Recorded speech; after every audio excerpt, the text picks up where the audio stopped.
I used to believe forgetting a name or misplacing your keys was just age talking, a natural hush after a lifetime of noise. But what I didn't know, what no one tells you, is that forgetfulness can be manufactured, shaped, twisted. You can be made to question your own grip on reality if someone wants it badly enough. My name is Margaret Hill. I'm 68 years old, and until a year ago, I had a peaceful life in the same brick house I'd shared with my husband, Harold, for 40 years. We built it from scratch, from the plaster in the walls to the rose garden in the back.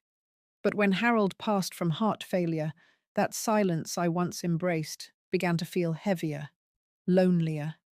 That's when Gillian moved in. She said it was just temporary, to help out, she claimed. I didn't argue. It was comforting to have footsteps echoing in the hallway again. And Gillian, my only daughter, had always been a capable woman, smart, charming, and ambitious. Too ambitious, in hindsight. At first, it was small things. I'd tell her where the sugar jar was, and she'd say, "You already told me that, Mum." I'd laugh it off. We all repeat ourselves now and then. But the comments kept coming. "You missed your appointment again?" Or, "Mum, you told Aunt Denise you were 63. You're 68." Things I was sure I hadn't done. Or had I? I started doubting myself. I'd find the kettle still warm, but couldn't remember if I had boiled water.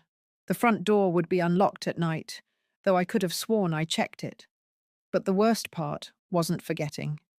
It was how Gillian looked at me, with pity, a kind of smug pity, as if I were already halfway gone. Then came the whispers. My neighbour Jan stopped waving at me. My old friend Miriam from church wouldn't return my calls. Gillian told me they were just concerned, that they knew things weren't quite right. It hit me like a punch to the chest. She was telling people I was losing my mind, and worse, they believed her. Still, I didn't want to believe it. You don't suspect your own child of cruelty until there's no choice left. That turning point came one Thursday morning when the mail arrived. I remember that day so clearly. The sky was overcast, and the wind carried that damp, earthy scent of rain. Among the bills and catalogues was a white envelope addressed to me, with a crisp blue logo in the corner, a law office. Inside was a formal letter stating the power of attorney over my estate had been transferred to Gillian Hill, effective immediately. My hands shook. My breath went shallow. I hadn't signed anything. I would have remembered that. Or would I? I stood in the hallway, clutching that paper, watching Gillian in the kitchen, laughing on the phone. She glanced at me, smiled, and went back to her conversation. Like nothing was wrong, like I wasn't unraveling in front of her. That's when the first real suspicion sank in. Maybe I wasn't forgetting things. Maybe I was being erased. I began watching more closely. The drawers in Harold's old desk were suddenly empty. His coin collection, gone. My jewellery box, which I kept in the back of my closet behind the winter coats, was missing 2 gold bangles he had gifted me on our 25th anniversary. Gillian told me I probably misplaced them. Maybe I had. Maybe I hadn't. I didn't know what was real anymore. One night, I heard her on the phone through the vent in the hallway. She didn't know I could hear. She was laughing and said, "The place will be sold by June. She thinks we're just fixing it up. Poor thing doesn't even realize half the estate's already liquid." My stomach dropped. I felt like I was outside my own body, floating above the life I used to live. I wanted to storm in there, confront her, scream. But something told me to stay quiet, to watch, to wait. The next morning I went to the attic and dusted off an old composition notebook. I began writing everything down. Dates, times, conversations, every odd behavior. I wrote in careful, slow pen strokes, hiding the notebook behind the old sewing machine Gillian never touched. I even used my cell phone to quietly record things when I could. The kind of voice notes people send to themselves to remember groceries. Only mine were about betrayal. I realized I was no longer living in my house.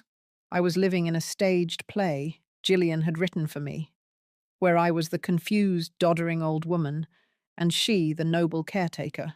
But if she thought I was going to let her rewrite my story, she didn't know me at all, because I may be old, I may be grieving, but I am not gone, and I was about to show her that my mind was not just intact, it was sharper than ever. They say that when someone dies, their presence lingers in the home for a while, in the way light hits the drapes, the creak in the stairs, the smell on a sweater folded neatly in the linen closet. When Harold passed, I felt him everywhere. His chair stayed turned just the way he liked it. His coffee mug sat on the sink a week longer than it should have. But as Gillian's grip tightened on my world, it wasn't Harold's memory that faded. It was mine. She began treating me like I didn't belong in my own house. She'd answer the door when neighbors came, saying things like, "Mum's resting again. She gets confused in the evenings." I wasn't resting. I was sitting by the window, fully alert, listening. She started labeling things around the house: bathroom, pantry, Margaret's shoes. I asked her why, and she said, "In case you forget again, Mum. It's not a big deal." I hadn't forgotten. I never forgot where my shoes were. She'd show me the calendar every morning and point to a doctor's appointment. "See, it's right here, like we talked about yesterday," she'd say. I didn't remember discussing it, and I began to wonder, was she making these things up? Or was I really slipping? What shook me most was the day I saw my own reflection and didn't recognize myself. Not because of age or wear, but because of how small I looked, how tired, how ghostly. Gillian had turned me into a background character, the kind people politely nod at and ignore. It got worse. My phone, the one Harold and I bought together, filled with pictures and voicemails, vanished. Gillian said I had misplaced it again. She offered to buy me a simpler one, just for emergencies. I declined. She bought it anyway. A flip phone, the kind with 3 buttons. I wasn't a toddler.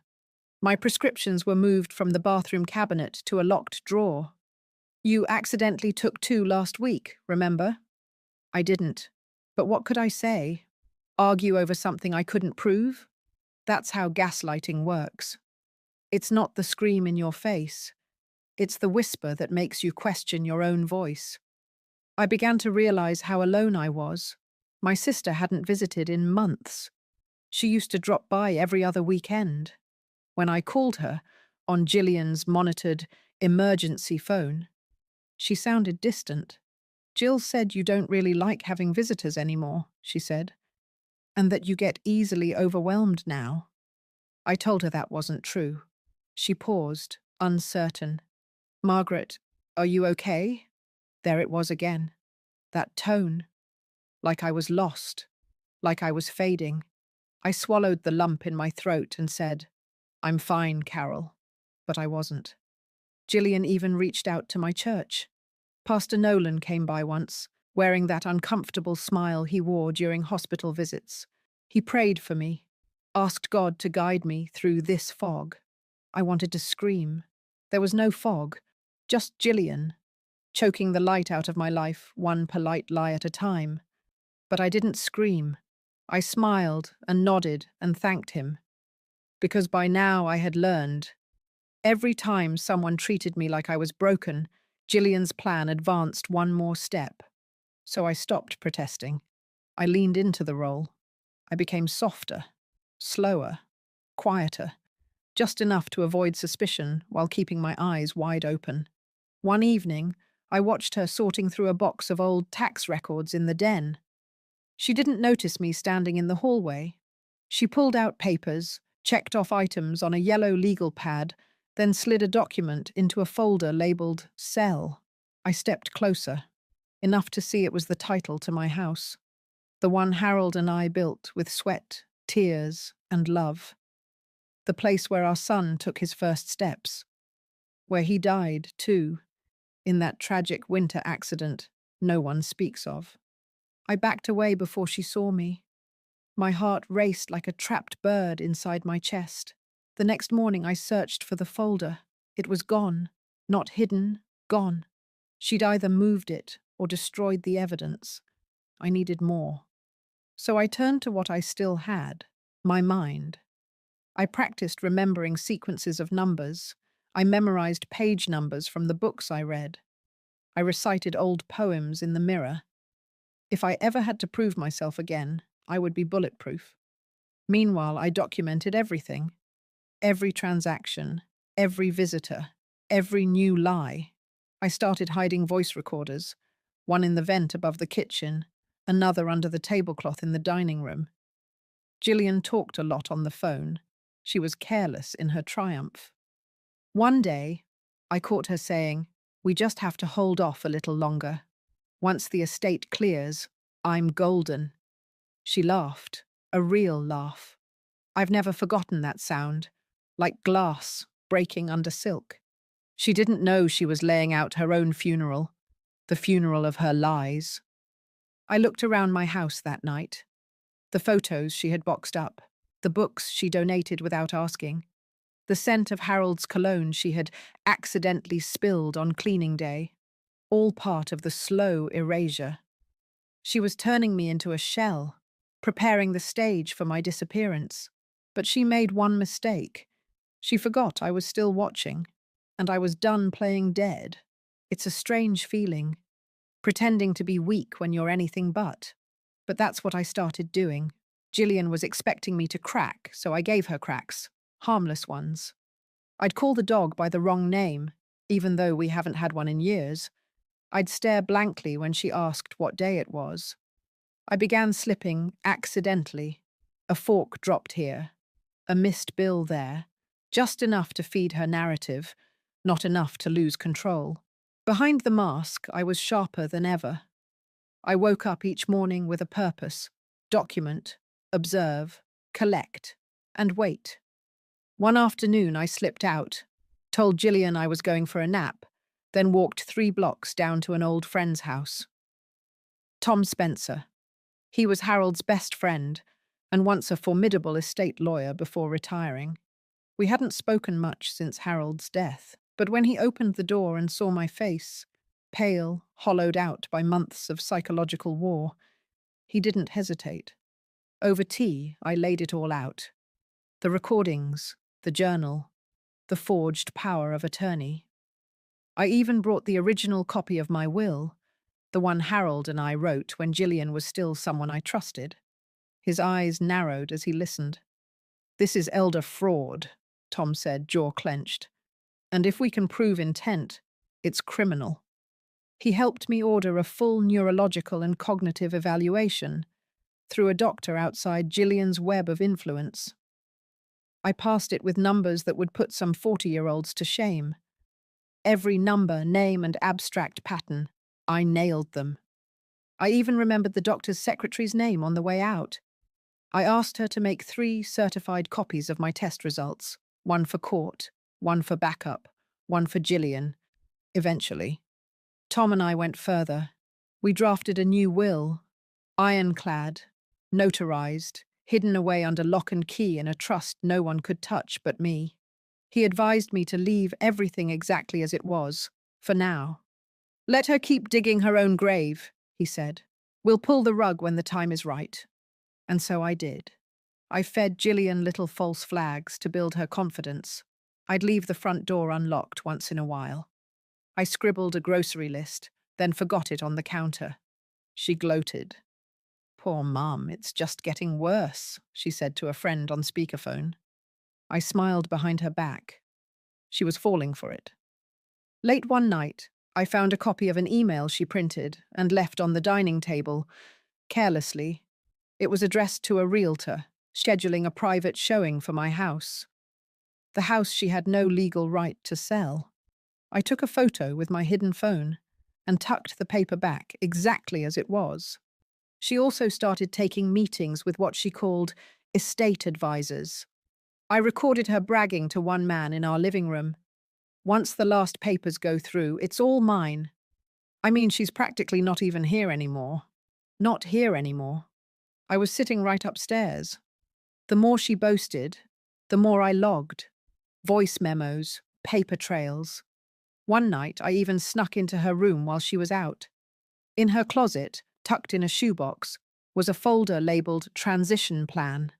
Inside, property transfer papers, bank withdrawal slips, a letter she'd forged in my handwriting that stated I was willingly stepping down from financial responsibilities due to memory loss. I scanned every page with my phone and returned the folder perfectly. She never suspected a thing. My house, my memories, my legacy, all of it was under siege. But the thing about playing dumb, you get to watch the villain monologue before the end. By now, Gillian had fully embraced the role of my savior. She'd parade me in front of friends or professionals like some frail antique she was doing her best to care for. She cried in front of the financial planner. It's so hard watching her decline. I had to clench my jaw to keep from laughing. She even started filming little videos, showing me stirring tea, blinking slowly, forgetting a word or two. For memory documentation, she said. But I knew what they were really for. Evidence. She was building a visual case to go with the forged documents, setting me up for long-term care, or worse, and I let her. Meanwhile, behind the curtain, Tom and I had moved to stage 2, prepping a court response. He filed motions silently, ones that wouldn't raise red flags yet, but positioned everything for what he called the takedown. All we needed was a triggering event, something public. It came one Monday morning, in the form of a real estate open house. I accidentally overheard Gillian confirming with the agent, "We'll just tell guests she's in assisted living already. She won't come downstairs." I did. I came down wearing my husband's old cardigan and stood in the foyer as strangers walked through my living room. One woman said, "Oh, this is a lovely space. The daughter's doing such a good thing." I smiled and nodded. Then I looked directly into the agent's eyes and said, "Would you like some tea while I show you the deed with my name still on it?" He turned ghost white. Gillian rushed down the stairs, faking a soft, gentle touch on my arm. "Mum, you should be resting. You're confused again." "No," I said sharply. "I'm not. And neither is this man. Tell him the truth, Gillian." The guests looked on, wide-eyed. Gillian stammered, faked a laugh, then made everyone leave early. She blamed my episode, but the damage was done. She was losing control. For the first time, she didn't look confident. She looked scared. 2 days later, she scheduled a court date to officially declare me mentally unfit and assume full conservatorship. That was her final move. But she didn't know. I had already played my hand. She was walking into her own courtroom funeral. The irony of it all? Gillian filed the motion to declare me mentally incompetent on my birthday. 69 years old. And there I was, seated on a hard wooden bench in courtroom 4C, wearing Harold's brooch on my lapel, watching my only child try to bury me alive. Legally. She arrived in a beige pantsuit, holding a fat leather folder and a smug little smirk. She even brought 2 of her friends as support, the same ones who hadn't spoken to me in over a year. One of them glanced my way, then quickly looked down like I might turn to dust on the spot.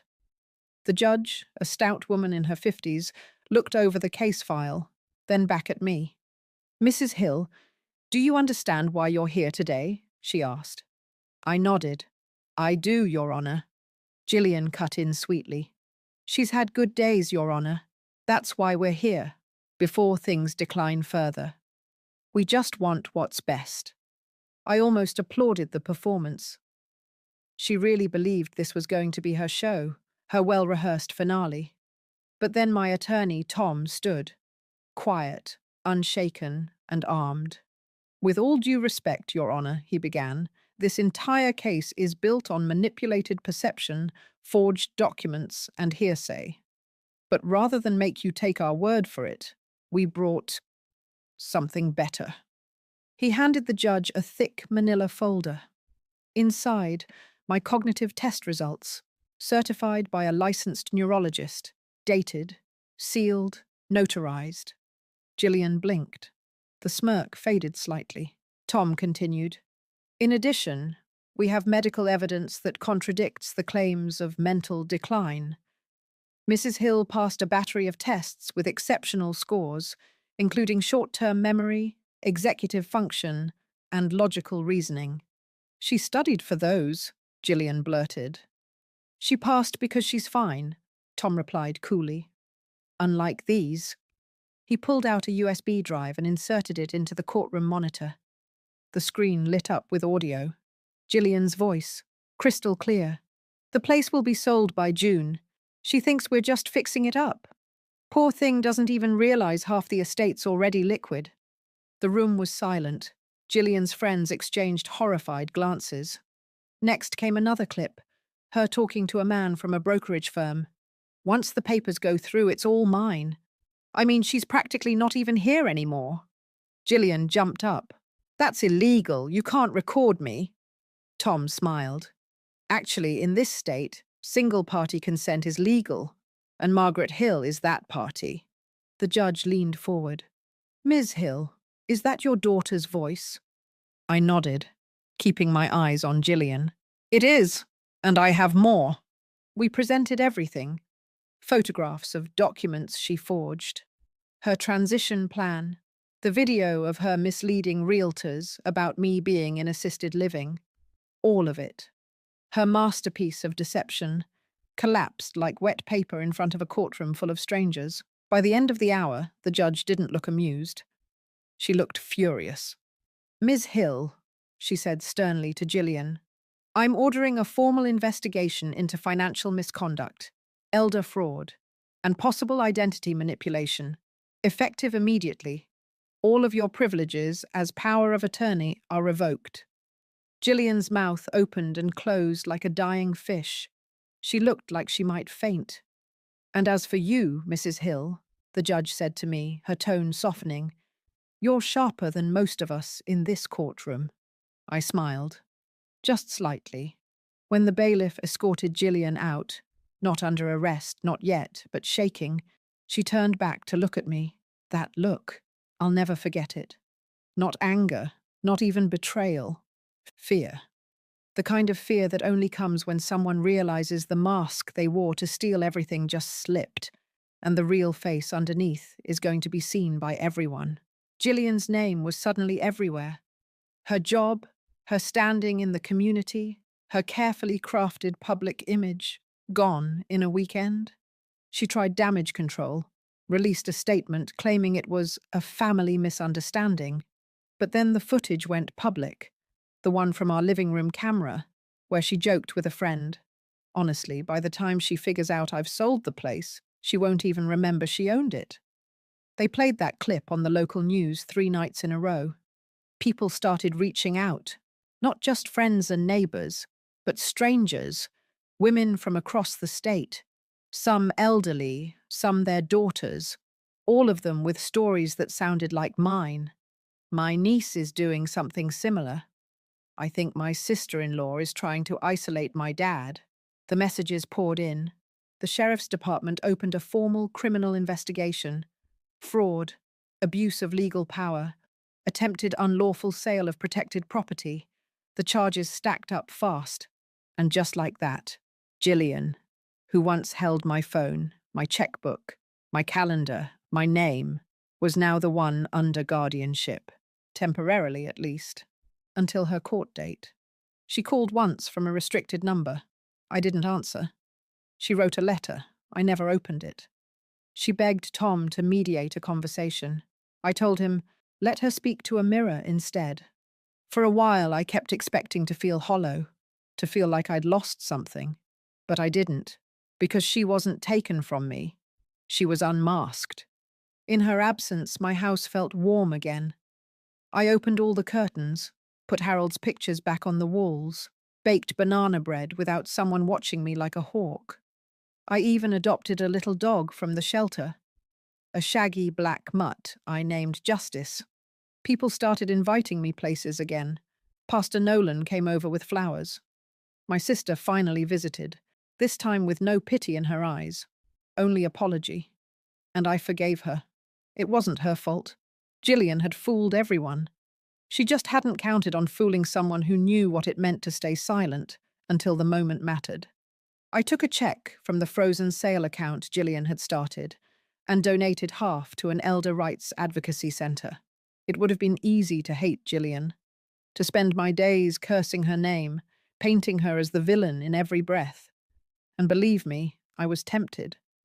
But eventually I realized hate was her weapon, not mine, and I had other tools, like memory, like resilience, like the truth. What Gillian took from me wasn't just money or paperwork. She tried to steal my identity. Piece by piece, she chipped away at the woman I was, the mother, the widow, the homeowner, the friend. She wore my grief like a costume and paraded around in it, collecting sympathy and control. And for a while, I let her. But I learned something powerful in those silent months. People forget how dangerous a quiet woman can be. Once her name hit the news, I didn't need to say much. People remembered who I was, and more importantly, they remembered who she pretended to be. Invitations returned. So did old friends. Even Miriam, who hadn't spoken to me in almost a year, showed up with tears in her eyes and banana muffins in her hands. "I should have known," she whispered. I just smiled. I didn't need her guilt.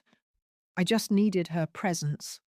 I updated my will again, one last time. Gillian's name was scrubbed entirely, not a cent, not a ring, not even a framed photo. Instead, I left her portion to a grant in my husband's name, given to caretakers who protect, not prey on, the elderly. The irony? It's named after me. Not her. Me. And I didn't stop there. Tom and I started a small legal fund for elderly women who'd been manipulated by family members. We called it the Roseback Fund, for the garden Harold and I built together, the one Gillian tried to uproot. And then, months later, something I didn't expect. A letter from prison. From her. It was handwritten. No lawyer polish, no sugar-coated phrasing. It was messy, apologetic, almost childlike in tone. She wrote, "I was scared, Mum. I saw you slipping away and thought if I didn't take control, I'd be alone. I didn't do it for greed. Not at first. I just didn't want to feel powerless. Funny how the powerless often make others feel powerless to survive." She ended the letter with, "I don't expect forgiveness. I just wanted you to know the truth. If you still have your memory, I hope you use it to remember me before all this." I folded the letter. I didn't respond. Not because I was cruel, but because some stories don't deserve sequels. Instead, I took the letter and tucked it behind the mirror in Harold's study. I didn't burn it. I didn't shred it. I left it there, untouched, a relic, a fossil of a woman I once raised, who chose her path and carved her name into courtroom records instead of birthday cards. People often ask if I miss her. The truth? I miss the girl she used to be, the one who wore pigtails and ran through the rose garden barefoot, the one who cried when she lost her first tooth, the one who, once upon a time, called me Mom, like it meant something. But I don't miss the woman who replaced her, that woman I buried in court. Now every morning I water the roses. I pour coffee into Harold's mug and sit on the back porch with justice curled at my feet. And I breathe, slow, deep, guiltless, because I didn't just survive Gillian. I outlived her lies. And when the world tried to decide who I was without asking me, I reminded it. I was Margaret Hill. I still am, and I always knew who I was.